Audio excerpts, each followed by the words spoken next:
İndi baxın görün, mən dediyim sözləri, mən o tarixi bilgi ilə bir daha onu təkrar edəcəm, şərh edəcəm dedikləri ki, Rusçadır bu video. Bir inquşun üzünə, o inquş da qoyun kimi gözünü döyə-döyə necə dinləyir, onun üzünə deyirlər bütün bu tarixi biabırçılığı. Baxın bu video.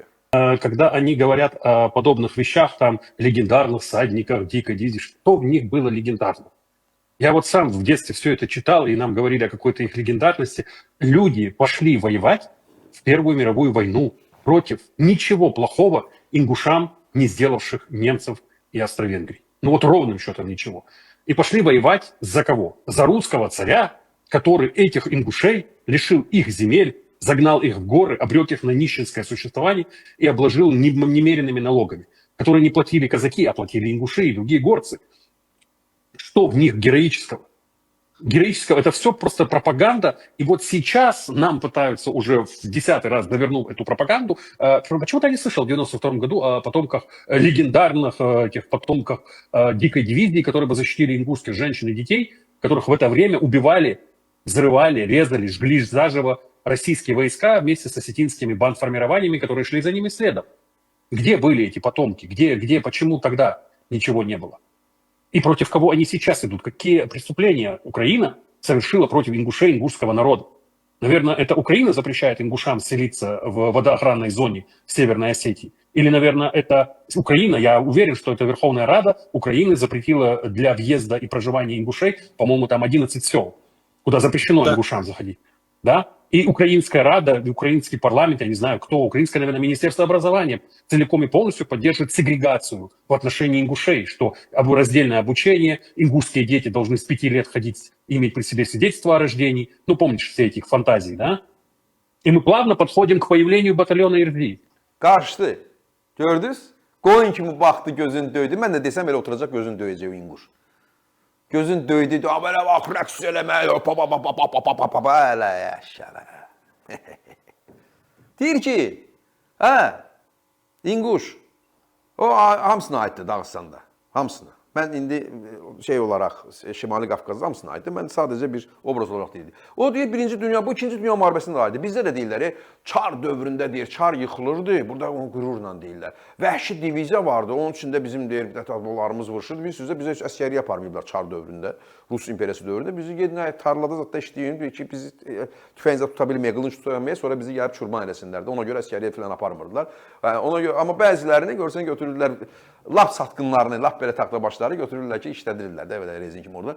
Yəni, o deyir ki, 2-ci Dünya müharibəsində də aiddir. Deyirlər, ata-oğlarımız vəhşi diviziyada deyir ki, iştirak edib, hamı Çarı satdı, getdi, deyir, Denikin, Kolçak, Ağ, deyir, generalları, bizinkilər satmadılar. Kimi satmadılar? Və bu da deyir ki, Ukraynalı inquş, siz kimin üçün ölürsünüz? Həmən o Çar gəlib Qafqazı alıb, sizin nənələrinizi zorlayıb, analarınızı, bacılarınızı zorlayıb, özünüzü atıb dağlara, ora, sizdən hələ o dağlarda onlarla vergi alırdı, Kazakları köçürdü sizin torpağınıza, Rusları, Kazakları, onlardan vergi almırdı. Siz də onun üçün gedib ölürdünüz. Alman neynəmişdi sizə? Avstriya, bu 1-ci Dünya müharibəsində danışır, Avstriya-Macar imperiyasından danışır, yəni Almanlardan danışır. Siz onlar sizə neynəmişdilər ki? Kim üçün ölürsən? Nənəni zorlayan üçün? Gözün döyüb qoyun kimi baxır. Büyünə aiddir mi? 100%. Həmən söz bugün də. İndi deyək, orada ölürlər. Buryat. Buryatdan, o gün Buryat qız ağlayırdı. O videonu göstərəcəm sizə. Buryat qız ağlayırdı ki, məni apardılar, deyir, polis idarəsinə döydülər, zorladılar, deyirlər, sən Buryatsan, kişilər hamısı öldürmüş, özləri də zorlayıcı. Mən neyniyim, bəs neyniyim, ağlayır. Kişilər hara baxırsınız, Buryatlar, orada Ukraynaları öldürürsünüz. Sonra deyir ki, Ukrayna ona, nəsə mən deyir, o vəhşi diviziyanın, o igidlərin, bizdə də var, o gəndiyinə vəhşi diviziyanı danışırlar, nəsə, amma bizim igidlərimiz, təbii ki, vəhşi diviziyanın əmək nəticələri deyir. Musavat ordusunda olan igidlərin və Türk ordusuna, Türk İslam ordusuna, Qafqaz İslam ordusuna qoşulan igidlərin nəvə nəticələri 2-ci Qarabağ Savaşında, 1-ci Qarabağ Savaşında könüllü olaraq orada gedib vuruşdular və ordu yaratdılar və həmsə türklü ilə yaratdılar ordunu. Onlar heç də o vəhşi diviziyanın nəvə nəticələri deyildi. Rusa işləyənlərin, onlar taxta bitdilər, indi də bu küncdə bucaqdadılar. Amma mən indi oradan danışıram. Biz öz dövlətimizi qurmuşuq, bayrağımızı qaldırmışıq, ordumuz da var, müttəfiqlərimiz də var. Biz adımıza layiq, Türk adına layiq öz dövlətimizlə bugün fəxr edirik bütün dünyada. Və bizlə yaşayan xalqlar da Dağıstandakı kimi deyil. Hamısı bizdən qardaşdırlar. Hamısı bizdən eyni hüquqdadırlar, hamısı da bizim bayrağımızla qürur duyurlar. Hamısı bizim qardaşlarımızdır, can qardaşlarımızdır. Can qardaş da deyirlər bizə, biz də onlara can qardaş deyirik. Biz birik. Süfrəmiz bir, yediyimiz bir, qız verib qız alırıq, eyni düşüncədik və o bayraq uğrunda da ölməyə hamımız hazırıq. Burada belə deyil. Aşağılayıb onları, zorlayıb. Sonra deyir ki, nəsə mən 91-ci ildə inquşları Rus ordusu öldürəndə həmən o vəhşi diviziyanın nəvə nəticəsini görmədim öz torpağı uğrunda, öz anası uğrunda vuruşan. Asitlinləri də salmışlar, bandit asitlinləri də arxalarına, torpaqları alırdılar, siz kəsirdilər, evinizə girib zorlayırlar. Nəsə görmədim onların deyir nəvə nəticəsini. Bu da qoyun kimi baxır. Axırı söndürdü, qaçdı. Haqqı eşidir axı. Düzdür. Fakt. Aferin Ukraynalı. Nə var o deyir də. Bu belədir. Bu sonra nə sizin kişiliyiniz? Hardadır? Nədən danışırsınız siz? Hansı Qafqaz cəsarətindən danışırsınız? Gidib orada ölürsünüz, səssiz, səmirsiz. Nəsə biz görmədik o igidlərin nəticələri. Orada ölüncə gəl öz vətənin uğrunda öl də. Öz azadlığın uğrunda öl də. Hə? Ya da çoxmusu getmə də, o zorlayıb səni, o öldürüb səni. Və o səni aşağılayır, o sənə üstünə aşağı çurban deyir. Deyib, oturub çurban.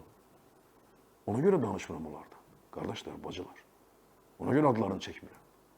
Nə qabaq ki, onlar öz milli kimliklərinə dönərlər. Öz ata-babalarının doğrudan da qürurları varsa, o ata-babalarının qürurlarını nümayiş etdirərlər. Buradan ağız dolusu, qonaq da çağırarıq, burada söhbət də eləyərik. Var içində gedib xaricdə oturub danışanlar falan. Mən heç onlarla da əlaqə saxlamaq. Dostum, əziz dostum var. İsa Sadıqov neçə dəfə mənə deyib ki, bəs telefonlarını verin danışıb. Hər dəfə deyirəm danışaram, sonra deyirəm ki, istəmirəm heç onlarla danışmaq. Orada oturub danışmaq. Hani çıxsınlar görə hardanlar da? Yoxdular. Qorxublar. Görün kimdən qorxublar.